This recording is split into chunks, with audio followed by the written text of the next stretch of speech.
Welcome to Whose Story Is It?, where extraordinary lessons are hidden within everyday stories. Join us today in revealing the untold stories within a business leader's success. Enjoy as we uncover the extraordinary in the ordinary. Hello, everyone, and welcome to another episode of Whose Story Is It? So, this person today, I've actually known for a long time. We went to a couple of conferences together and enjoyed each other's company. So, we thought we'd have him on the show. It'd be fun. So, you know what? Let's get it started. Give us a little introduction over there. Hey, Mike. Thanks for having me. I am very excited to be here to participate and enjoy some conversation with you. I haven't seen you in a long time. Yeah, it would be fun. Definitely fun. Well, here's the only question I ask every person. Like, this is the only question. The only one I ask every person. And that is, how did you make your first dollar that wasn't paid to you by a relative? I think I was collecting aluminum cans as a kid in Los Angeles.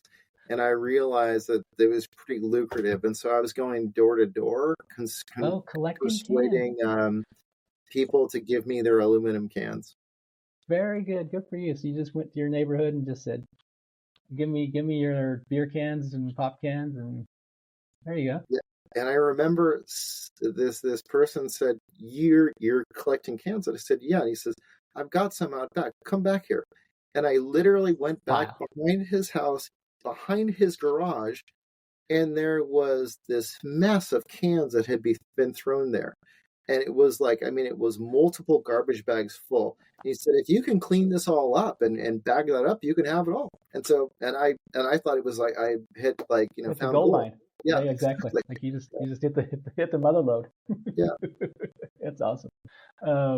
So tell me, you went to and it's funny. The reason I just brought this because when we were talking before, and I remember I don't know why I remember where you went to college. That you went to San Diego State. Yeah.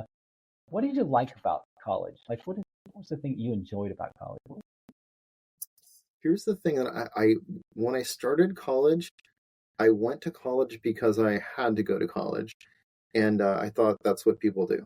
And so I had to take the classes that were, English and math and science, and they were the basic GE classes.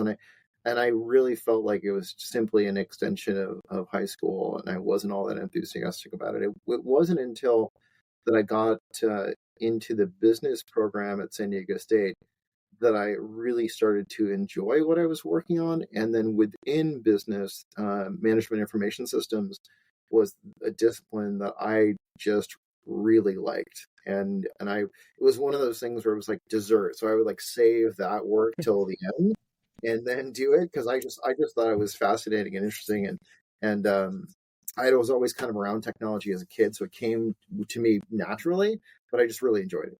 Yeah.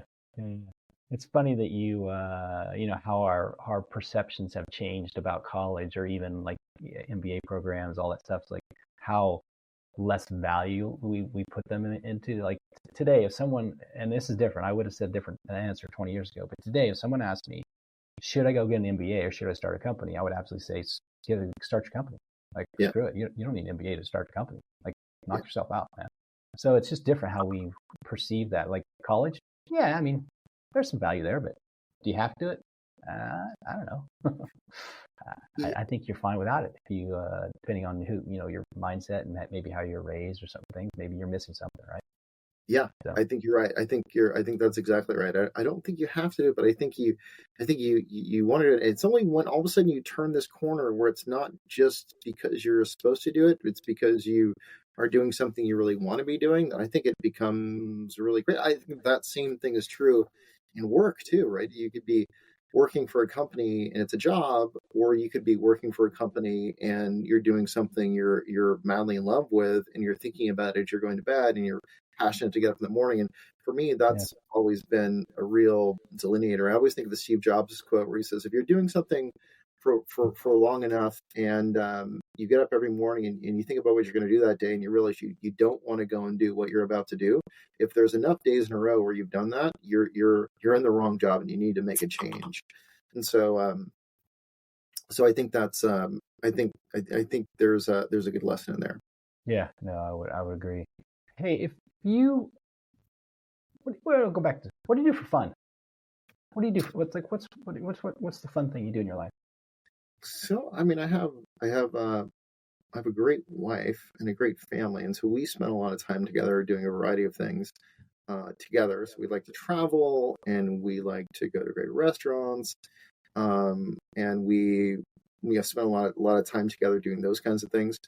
I from a activity perspective, I've always really loved being outside. So running or biking, for me, that's like the biggest sense of freedom I have, I think, is when I'm able to go for a run and kind of disconnect from everything and be off on my own.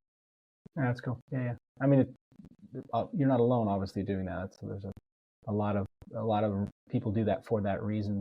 What is the in your business, like in your, like, put your business hat on, right? What is the thing that keeps you motivated in your business? I mean, you've been in business a while. I'm not going to say your age, but you've been in business for a few years. So what keeps the fire burning? Like, what's the thing that keeps you going? You know, I think it's loving what you do. So for me personally, I've always liked the journey and the chase of trying to figure out something new, and having an idea, your own idea, and manifesting it. So bringing it to life, and I think that's the most exciting part of it. So if I'm doing something repetitive, where it's a job and I do it over and over again, I really struggle to find the motivation and the energy. And if it's a function, if it's managing someone to an outcome, like, that's not really exciting. Like, that doesn't get me up. But I love the idea of, hey, I have this idea. I think that this kind of industry needs this kind of a solution, and how might we build that, and how could we use this new technology to bring it to bear, and what can we learn from other industries that we can then apply to it. And then thinking about, well, the impact of that's a big question too. Are you just helping someone sell another license, or are you building something innovative that you can look at and be proud of? But at one point, I had a team, and we were working, and they were pushing me. They were like, "Well, what's our values? Like, what do we stand for?" And it was always a rub for me, because I was like, "Look, we've just got to work. Like, everyone has to do their job, and we have to grow this company. We have to solve client problems. Let's go." And when I had to sit back and take a look at what those values were, for me personally, as a CEO of that company, I had to really think about what was important. And for me, it was doing work that I was proud of. It was something I could look at and say, you know what, that thing over there that I did, I think that's really cool, and I'm proud of that. And then it was having an impact on clients. So adding value, like, feeling like we did the right thing for that person. And then I think it's building a place where I'd want to work, right? A place that I'm proud of, that I think I would be proud to have friends come and be part of it. And then it was about results and impact. And so those are the kind of things that I've always thought about. Yeah, what do you think has changed? Let's just look back 10 years. Let's look back 15 years. Look back 15 years. What do you think the biggest thing is about what's changed about an operating or / starting a business? If you could pick one or two things, like, what would you say? Like, here's a couple of things that's really changed for that. I think it's easier today. I think it's easier. I think it's more commonly accepted to have an idea and go start something on your own.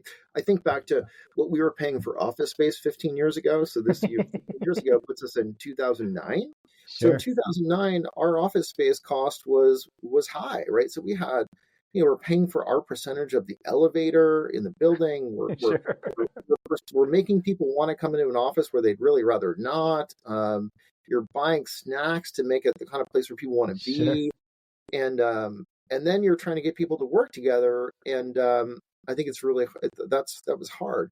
So I think, fast forward to today, like, I think it's really the success stories I see are the guys that are super frugal, right? They don't spend any of that money, and they can basically run a really big outfit with no office and a team offshore. And yeah, Yeah. I think you have an opportunity to be really creative today that I think was a little harder. And I think also too is you look at the maturity. I mean, so 15 years ago, we're talking like the mobile revolution, right? Like Yeah, it's all of a just sudden, slightly past the iPhone came out a couple years prior to that.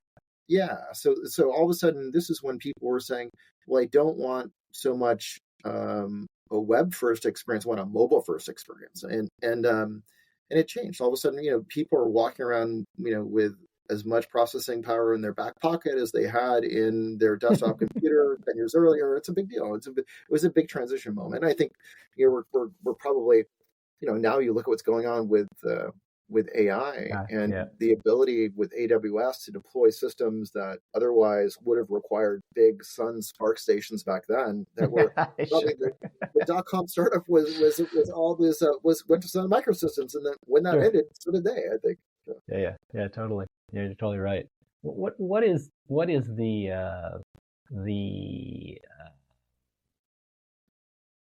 let me rephrase that. What would you like to change in your business life today? Maybe there's nothing. I'm kind of excited, and so we were talking about yesterday. We've run a distributed team now for a while, and I think it's an interesting opportunity. It's an interesting time to go and be part of the reinvention of something, and I think coming back together in a different way and collaborating differently and a more more of a shared workspace, I think is interesting. So I think that's something I'd like to change. I do think that really digging into particular industry business problems, verticals that have needs, and applying technology to solve those problems is really exciting. I think it's an exciting time to be working with young new talent that want to be playing with machine learning and AI, and I think that's really cool. Yeah. I'd like to do Yeah. more of that. Yeah, is what I'd like to see changed. Yeah. Here's a complete 180 degree, complete out of the blue. What's your most terrible memory?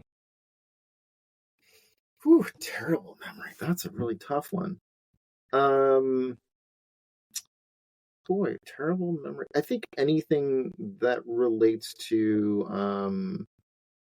I think being being a good parent. I think anytime I think you've been like, I really wasn't as I didn't handle that as well as I could have, or Sure. any damage. I think it's easy to look back and be like, man, boy, that wasn't a shining moment for me, and Exactly.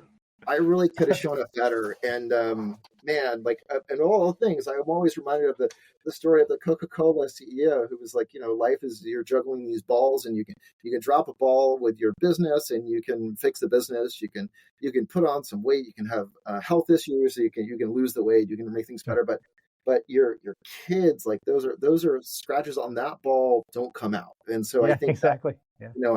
I really those are the things that kind of haunt me. Yeah. You think back like, shit, I could have done it better on that one.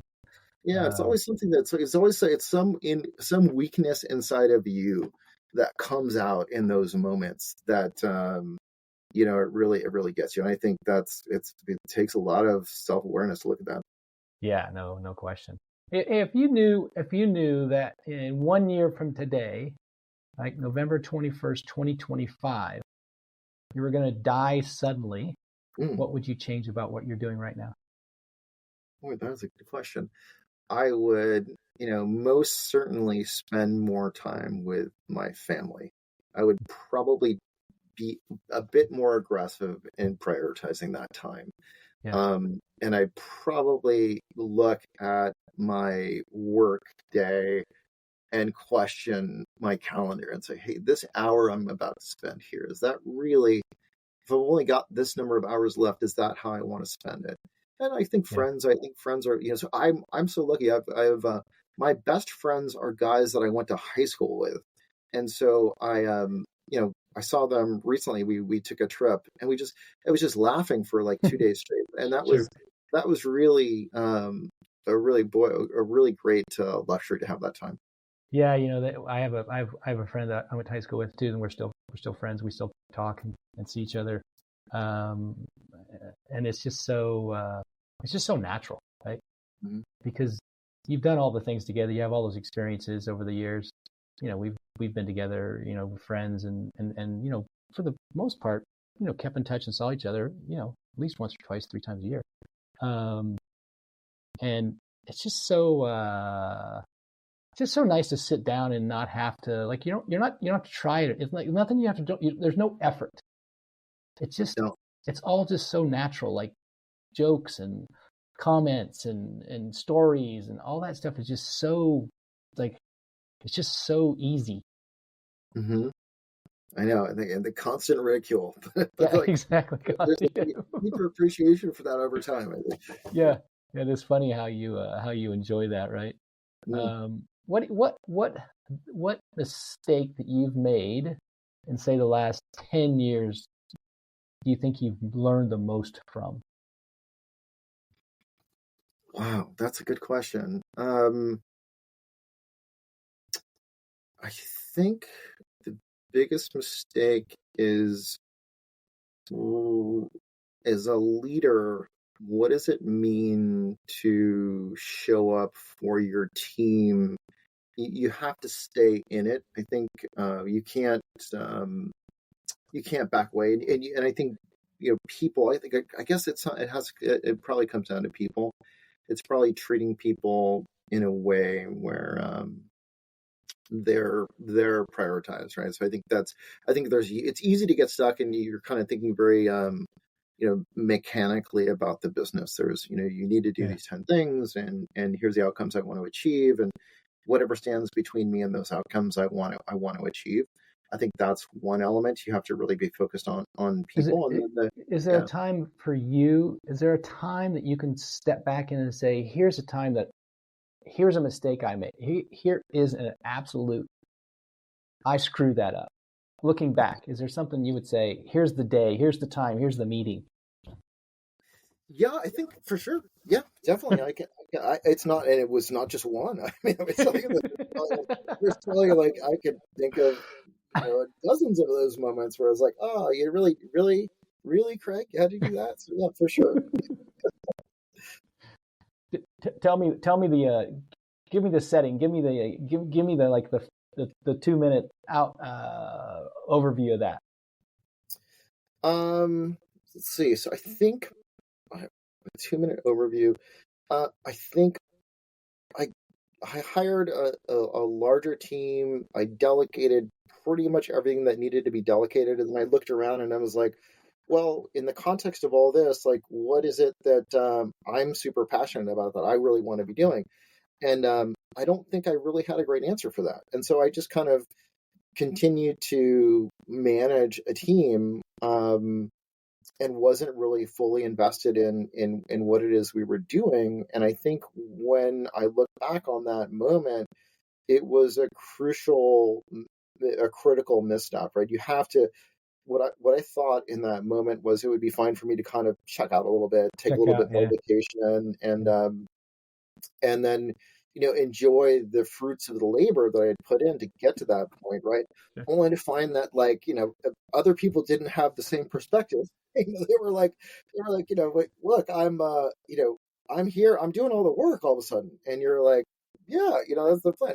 But but you can't do that. So how is that? I mean, there's two parts to it. One is really makes you kind of an unfulfilled person. So it's hard to show up as your best self if you're not like really engaged and bought into it. And the flip side of it is it's really hard to be a leader who's not fully engaged because you're expecting people to show up and give it everything. And if you're not doing that, man, you're off. And I think then also it's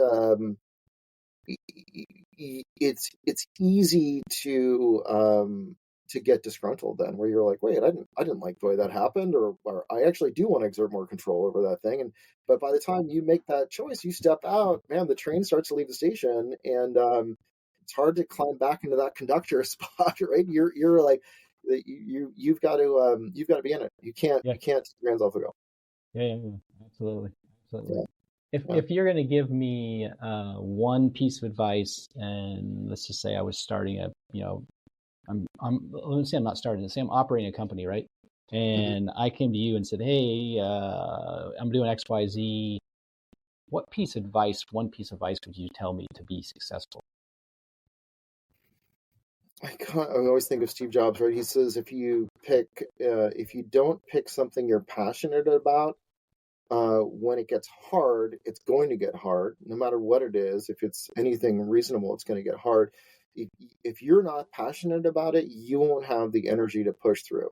You won't have the wherewithal to push through it. So I think that's really important. Is making sure you pick an area that is important to you and meaningful. Like one of those things you could look back on your life and say, "Hey, I did this one thing." I met a guy recently who was at an event, and we were talking about what he did at Apple, and he said, "Oh, I worked at Apple." I said, "What'd you do?" And he showed me. He's like, "Well, which phone do you have?" And I said, "I have the 15." And he says, "You see that little spot there where the camera is, where the video doesn't come through? Well, I built that little bit." And he was really proud of that. Like that was his thing, right? He was like, "I made that little thing there where the video wraps around the camera." And so I think you have to have that thing that you do that you're really passionate about. I also think you have to be really brutally honest with yourself about what that thing is, because if you convince yourself that something is really great and the rest of the world doesn't see it the same way, and you're just kind of pacifying it, I think it's I know people that are complacent in that way, and I think it really if the thing that you're doing isn't truly meaningful and impactful, I think it takes away some of your credibility. Yeah, no, it absolutely does. It totally does. Share an embarrassing moment. Give me the story. All of us have embarrassing moments. Give me a story that I will remember tomorrow. Gosh, that's a lot. So the best embarrassing moment I have and it is embarrassing. I was in college and I was working in a restaurant, and I was home going to sleep, and the DJ said, "If you'd like to call in your request, here's the number." I called in the request, and the guy, he's like, "Oh, hey, so hey, it's great to meet you. I'm the DJ. Like, tell me more about what you're up to." So I work at the restaurant. He says, "Oh, that's great. So tell me about what's it like there." I said, "It's pretty good. It's pretty good." Like, and I overshared. He's like, "So what? Tell me about. Are there any attractive girls that work there?" And I was like, "Yeah." I'm like, "Absolutely, there are." And he says, "Well, tell me who." And I forget her name. It was like Samantha or something like that. Sure. Samantha, the waitress. She's a wait. Yeah, she's very attractive. All right, good. And then he literally was like, "All right, I'll talk to you later." And he gets on the phone. He says, "I just got off the phone with my friend Craig that works at this restaurant. He says Samantha is the hottest person there." And literally, I heard it and I thought to myself, I'm like, "No, I didn't just hear that. That's ridiculous." That's ridiculous. I didn't. As I'm laying there in bed, I'm like, "There's no way. Like, I mean, this is like it's 11:30 at night. No one's gonna hear this." Sure. And sure enough, I go to work the next day, and they're like, "Craig, what were you doing? What were you?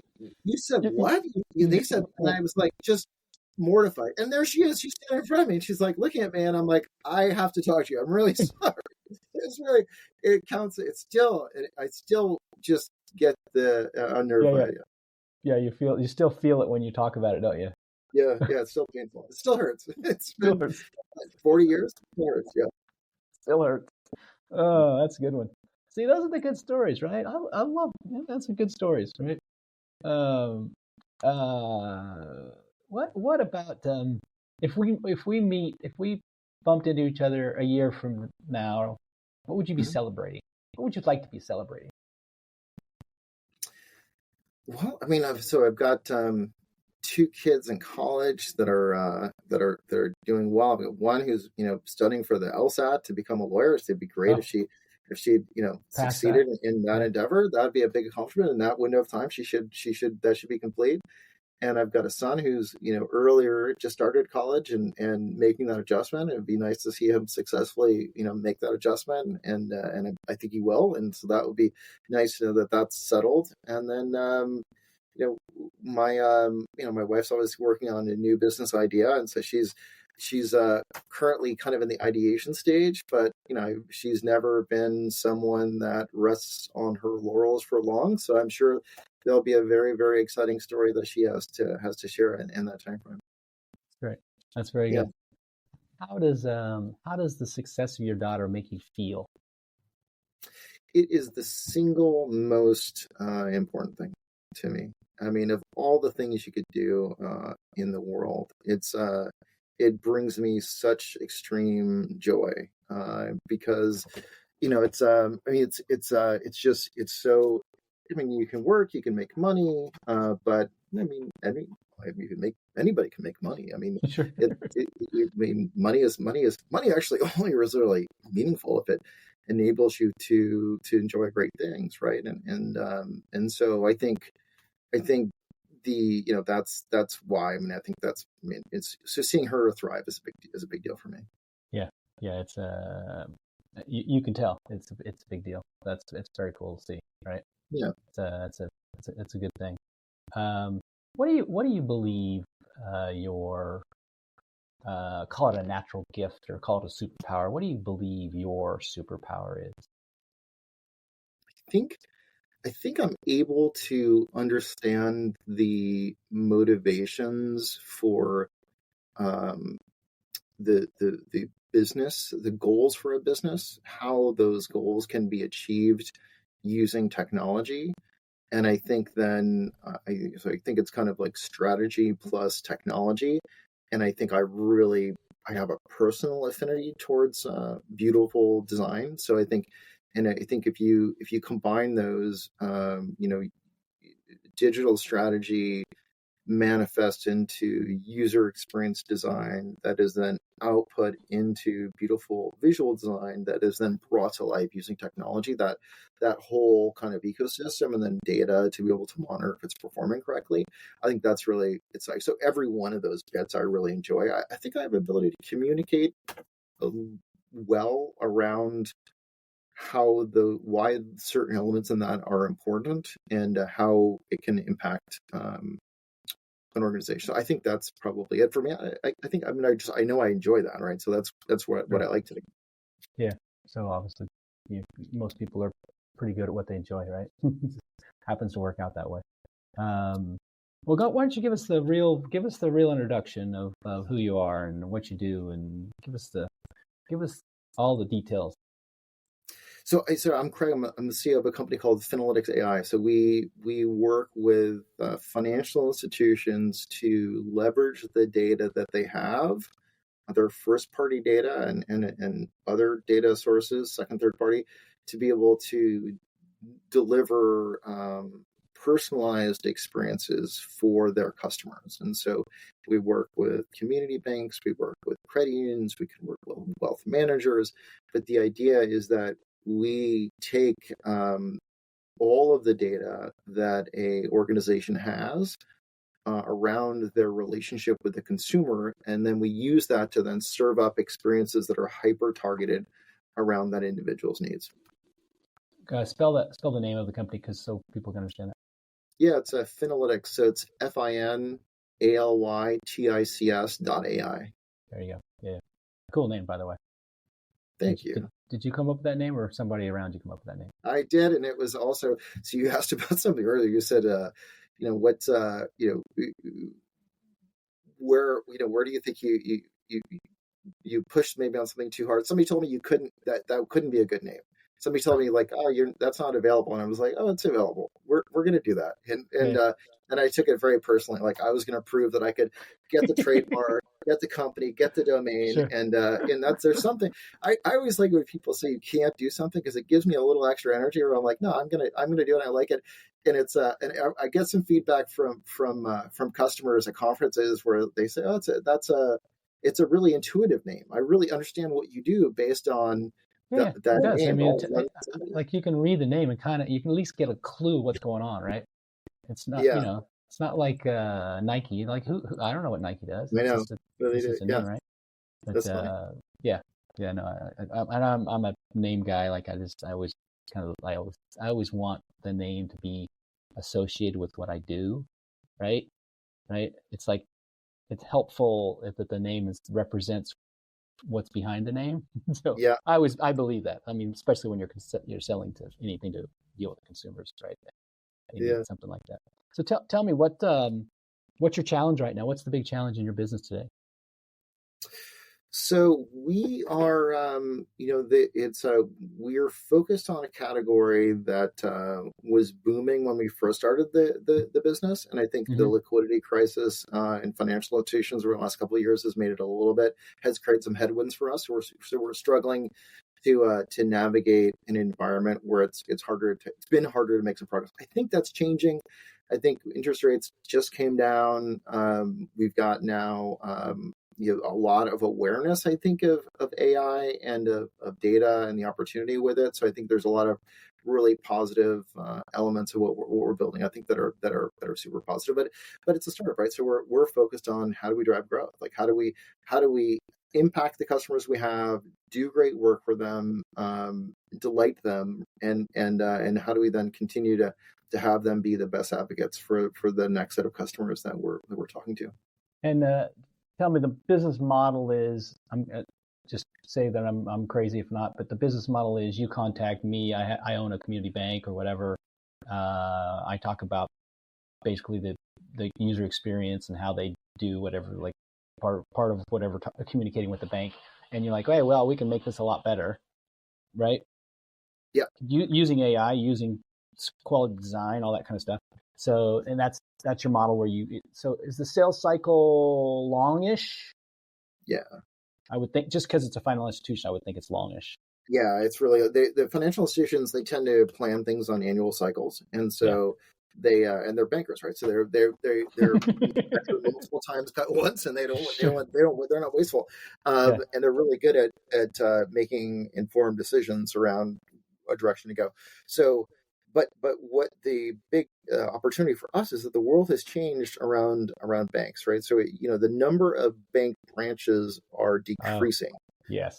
So there are fewer and they've been decreasing like pretty dramatically, right? I mean, it's not like just 1 or 2%, right? It's they're shrinking more quickly, and actually more so in Europe. So Europe is seeing far fewer bank branches. We actually have more because of the legalities in the United States. We really try to protect community banks, whereas they don't have the same systems in Europe so much. Yeah. They're just like too bad, too sad. Yeah, so we have more. So we have a lot of financial institutions, almost 10,000 in the United States, and the very top is like Chase, and that really has more assets than everybody else combined. And so we're focused on how we can support the organizations that are more in the middle. And the reason that it's so meaningful is if you go and you do the strategic work that we did with banks and credit unions and you ask them about what makes them special, it tends to be that it's this high touch in-person experience where we know the customer, we take great care of them, and we have a great relationship. And it works really well. I mean, so a lot of these very successful community FIs grow their entire business based on that. But now in digital, they've really lost that opportunity, right? So that opportunity to deliver that high touch experience inside of a branch has been taken away, and so we're trying to bring that back to them. Yeah. That's great. That is great news. I think let's cut it off. Like let's end this thing. What would you give other business owners a piece of advice? What would you give them if you could give them a nugget of advice? I would say just be patient, keep pushing, no matter what. Just it's not easy for a reason, and so just keep pushing no matter what it is, and keep giving it your all, and it'll pay back. No, I agree with that. It's I always say even when it's easy, it's not easy. Like even what you would think is a layup is never a layup. It just doesn't. It just doesn't work that way. Business is never easy. It isn't. And I just heard that, I don't know if I heard or read it. I think I read it somewhere or heard it on a podcast, that great businesses, the main thing great businesses do is solve problems. Yeah. Like you're solving a problem, right? That's what you do. And so like, I'm a consultant, so I help people do their thing, right? And all I ever do, that's all I do, is help solve problems. Like I don't do anything other than that. That's literally the only thing I do. Yeah. Right? You can't, and I think the way that you look at are problems bad or are problems good? And so if you can get excited about a new problem and passionate about it, wow, it's not really work, right? But if it's 10,000 problems and it's a drudge, or that's a different story. That's a different story. It totally is. Well, Craig, it's been great chatting with you. It's great to catch up. Been a long time, but I'm glad you're still doing well. And not surprisingly, that's great to see. But thanks for spending some time with us today and sharing some always good stories. I do like your embarrassing story a lot. That's a good one. I'm not going to remember that one. I'll probably repeat that just so you know. I won't mention your name, but I will probably repeat that story. It's a good one. So so thanks for sharing that. But thanks for being on the show. I really appreciate it. Well, that's a wrap on another episode of Whose Story Is It? We grow our audience mostly through friends sharing with friends. So please share this with a friend you care about. And of course, share it on your social media. We love that. Also, if you think listening to the podcast was entertaining and valuable, then please subscribe to next week's episode. So keep moving it forward and join us next time as we continue to uncover the extraordinary in the ordinary. Have an amazing day.